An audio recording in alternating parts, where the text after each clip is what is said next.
आज्ञा नमस्कार आपण ना आपण परिचय टी कहे मो ना तपन कुमार दास आज्ञा गोपालपुर आज्ञा आज कौटी आछन आज्ञा दक्षिणकाली पीठर आज्ञा नवकुंड यज्ञर विग्रह और नवकुंड यज्ञ बेदी प्रतिष्ठा होची आसु सब कौन आज कार्यक्रम कौन रही आज कार्यक्रम सका जल यात्रा हो सारी बर्तमान वास्तु पूजा सरी सब मंडल कुंड सब पूजा चलती बर्तमान ये जो मंडपटी होती कौन नूतनत्व रही आप भाई ये आमर कटक जिला भितर एमती मंडप विरल एठे नवकुंडी यज्ञ ନବକୁଣ୍ଡ ଅନୁଷ୍ଠିତ ହେଉଛି।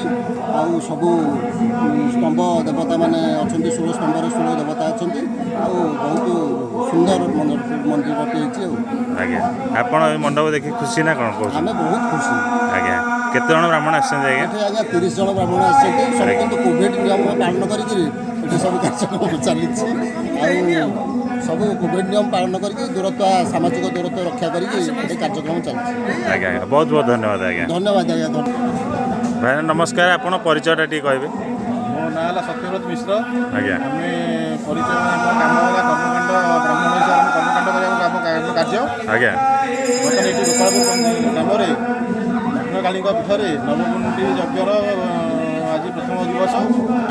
ଏହି କାର୍ଯ୍ୟକ୍ରମ 3 ଦିନ କାଳ ଚାଲିବ। ଆଜି ପ୍ରଥମ ଦିବସରେ ଆଜି କଳସ ଯାତ୍ରା ସହିତ ଅଗ୍ନି ସ୍ଥାପନ ସାଙ୍ଗରେ ବିଭିନ୍ନ ବାସ୍ତୁ ପୂଜା, ମଣ୍ଡଳ ପୂଜା, ସ୍କନ୍ଦ ପୂଜା ପ୍ରଥମ ଦିବସ ଆଜି କାର୍ଯ୍ୟ ଚାଲୁଅଛି।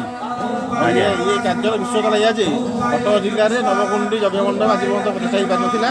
କିନ୍ତୁ ଦକ୍ଷିଣକାଳୀଙ୍କର କୃପାରୁ ଏହି ମଣ୍ଡପ ପ୍ରତିଷ୍ଠା ହୋଇ ନବକୁଣ୍ଡି ଯଜ୍ଞ ମଣ୍ଡପର କାର୍ଯ୍ୟ ଏହି ମଠ ଜିଲ୍ଲା ପ୍ରଥମ ଅଗ୍ନିରେ ଆରମ୍ଭ କରାଗଲା।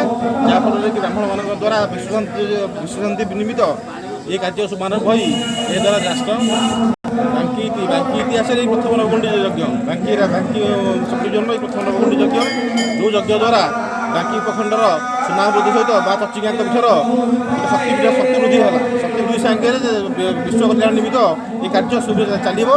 ଆଉ ଏ କାର୍ଯ୍ୟ ମାଙ୍କ କୃପାରୁ ସମାପନ ହେବ। ଆଜ୍ଞା, ଧନ୍ୟବାଦ ଆଜ୍ଞା। ଭାଇ ନା ଆପଣ ପରିଚୟଟା ଟିକେ ଦେବେ? ଅଜୟ କୁମାର ଦାସ। ଆଜ୍ଞା, କୁଆଡ଼େ ଆସିଥିଲେ ଆଜି ଆଜ୍ଞା, କ'ଣ ଚାଲିଛି ଏଠି?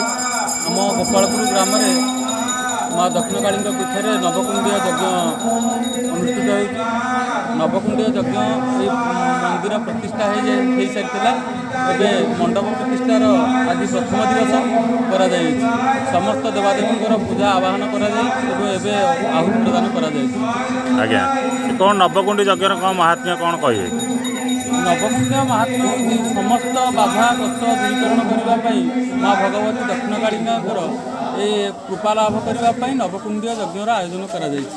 କାହିଁକିନା ନବକୁଣ୍ଡୀୟ ଯଜ୍ଞ ହେଉଛି କେବଳ ଚଣ୍ଡୀପାଠ କରାଯିବାର ବିଧାନ ଅଛି। ତେଣୁକରି ନବକୁଣ୍ଡୀୟ ଯଜ୍ଞ କରାଯାଏ।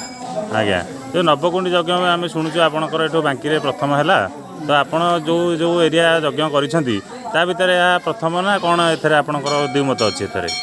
ଏଇଟା ବାଙ୍କି ଏରିଆ ନୁହଁ, ଏଇଟା ମୁଁ ଭାବୁଛି କଟକ ଡିଷ୍ଟ୍ରିକ୍ଟ ଭିତରେ ଏଇଟା 1 ନମ୍ବର ହେଇପାରେ।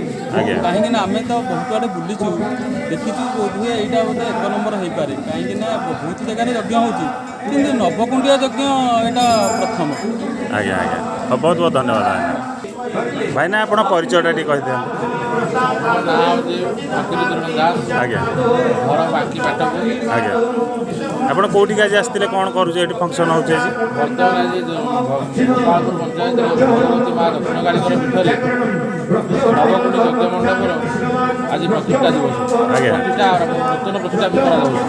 ବିଗ୍ରହ ପ୍ରତିଷ୍ଠା ବି ଯଜ୍ଞ ମଣ୍ଡପ ପ୍ରତିଷ୍ଠା କରାଯାଉଛି। ବାଙ୍କିର ଚତୁଃପାର୍ଶ୍ୱରେ ବହୁତ ଜାଗା ଆମେ ବୁଲିଛୁ ଯଜ୍ଞ କରିବା ପାଇଁ, କିନ୍ତୁ ନବକୁଣ୍ଡି ଯଜ୍ଞ ମଣ୍ଡପ ଅନୁଷ୍ଠାନ କେଉଁଠି ଦେଖିନୁ କି ଯଜ୍ଞ ମଣ୍ଡପ କେଉଁଠି ନାହିଁ। ଆଜ୍ଞା, କେବଳ ପ୍ରଥମ ଗୋଟିଏ ଯଜ୍ଞ ମଣ୍ଡପ ଆମେ ଭେଟ ହେଇଛୁ କେବଳ ଖଣ୍ଡଗିରି, ତାପରେ ଅଭିରାମ ସରସ୍ୱତୀ ଅନନ୍ଦାବାଙ୍କ ଆଶ୍ରମ, ତାପରେ ସେକେଣ୍ଡ ଯଜ୍ଞ ମଣ୍ଡପ ଏଇଟା। ତ ଆପଣ କେତେ ଜଣ ଆସିଛନ୍ତି? କ'ଣ କରିବେ ଏଠି ଆଜିର କାର୍ଯ୍ୟକ୍ରମ ରହିଛି? ଆଜି ଆମେ 25 ଜଣ ଆସିଛୁ। ତାର 25 ଜଣ ଆମର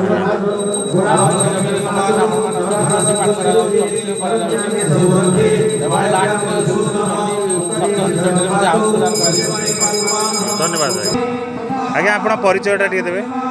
ମହେନ୍ଦ୍ର ସାମଲ। ଆଜ୍ଞା, କୁଆଡ଼େ ଆସିଥିଲେ ଆଜି ଆଜ୍ଞା?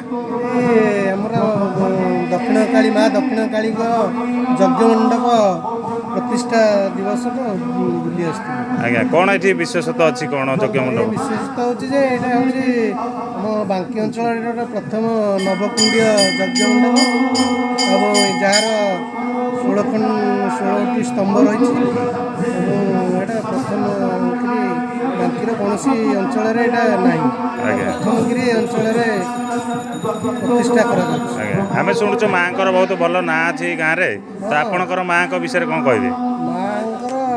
ମା ବହୁତ ଦିନରୁ ଥିଲେ। ତାପରେ ଆମେ 2011 ମସିହାରେ ମାଆଙ୍କ ଠାରେ ପ୍ରତିଷ୍ଠା କରାଯାଇଛି। ତାଙ୍କର ମନ୍ଦିର ସ୍ଥାପନ କରାଯାଇକି ଏଠି ସେଦିନଠାରୁ ପୂଜା ହେଉଛି। ବହୁ ଅଞ୍ଚଳରୁ ଏଠାରେ ପ୍ରତିବର୍ଷ ଭକ୍ତମାନେ ସମାଗମ ହୁଅନ୍ତି ମାଙ୍କ ଦର୍ଶନ ଏଠି ଆଜ୍ଞା ବର୍ଷ କୁମାର ପୂର୍ଣ୍ଣମୀ କି ଏଠି 3 ଦିନ ଧରି ବିଶ୍ୱଶାନ୍ତି ମହାଯଜ୍ଞ ଅନୁଷ୍ଠିତ ହୁଏ। ଠିକ୍ ଅଛି ଧନ୍ୟବାଦ ଆଜ୍ଞା। ଭାଇନା ଆପଣ ପରିଚୟଟା ଟିକେ ଦେବେ। ପ୍ରଦୀପ କୁମାର ଦାସ ଆଜ୍ଞା ପୁରୋହିତ ଗୋପାଳପୁର ଗ୍ରାମ ପଞ୍ଚାୟତ। ଆଜ୍ଞା କେଉଁଠି ଆସିଥିଲେ ଆଜି କ'ଣ ହେଉଛି ଆଜ୍ଞା ଏଠି? ଆମର ମା ଦକ୍ଷିଣକାଳୀଙ୍କ ପୀଠରେ ଏକ ନବକୁଣ୍ଡି ଯଜ୍ଞଶାଳା ନିର୍ମାଣ କରାଯାଇଛି। ତାର ଆଜି ପ୍ରତିଷ୍ଠାର ପ୍ରଥମ ଦିବସ। ଆଜ୍ଞା। ଏହି ପ୍ରଥମ ଦିବସରେ ଆମେ ଆଜି ମନ୍ଦିର ବା ଯଜ୍ଞଶାଳା ପ୍ରତିଷ୍ଠା କରିବା ପାଇଁ ସବୁ ବ୍ରାହ୍ମଣମାନେ ଏକାଠି ହେଇଛୁ। ଆଜ୍ଞା କ'ଣ ଏଠି ଆପଣଙ୍କର କାହିଁକି ଏମିତି ଯଜ୍ଞ ମଣ୍ଡପ ହେଲା କ'ଣ କ'ଣ ବିଶେଷତ୍ୱ ରହିଛି ଏଠି? ଯଜ୍ଞ ମଣ୍ଡପ ଆମର ଏଠି ଚତୁର୍କୁଣ୍ଡି ପଞ୍ଚକୁଣ୍ଡି ଯଜ୍ଞ ମଣ୍ଡପ ଥିଲା। ଆଉ କର୍ମକର୍ତ୍ତାଙ୍କ ଉଦ୍ୟମ ଫଳରେ ମାଙ୍କ ଆଶୀର୍ବାଦ ଫଳରେ ଗୋଟେ ନବକୁଣ୍ଡି ଯଜ୍ଞଶାଳା ଆଜି ନିର୍ମାଣ ହୋଇ ଆଜି ପ୍ରତିଷ୍ଠା କାର୍ଯ୍ୟ ଚାଲିଅଛି। ଏହା ଗୋଟେ ବଡ଼ ଖୁସିର ଏବଂ ମାଙ୍କର ଗୋଟେ ଆଶୀର୍ବାଦର ବିଷୟ। ମାଙ୍କ ବିଷୟରେ କ'ଣ କହିବେ? ମାଙ୍କର ବହୁତ ନାଁ ଅଛି ବୋଲି ଏଠି ଆମେ ଶୁଣୁଛୁ ଆସିଲେ ପରେ।